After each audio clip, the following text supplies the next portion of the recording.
દિલ્હીના જંતર મંતર ખાતે વિદ્યાર્થીઓ દ્વારા ચલાવાઈ રહેલ આંદોલનના સમર્થનમાં કોંગ્રેસ દ્વારા રૂપાણી સર્કલ ખાતે ધરણા યોજી શિક્ષણ મંત્રીના રાજીનામાની માંગ કરી હતી.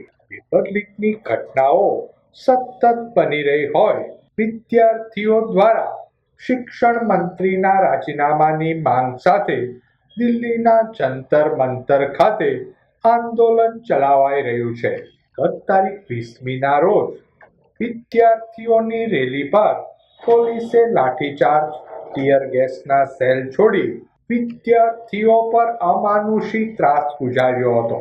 કોંગ્રેસ દ્વારા વિદ્યાર્થીઓના સમર્થનમાં રૂપાણી સર્કલ ખાતે ધરણા યોજી શિક્ષણ મંત્રીના રાજીનામાની માંગ કરી હતી. ધરણા પ્રદર્શન કરી રહેલા કોંગ્રેસી આગેવાનો, કાર્યકરોની પોલીસ દ્વારા અટકાયત કરી લેવાઈ હતી.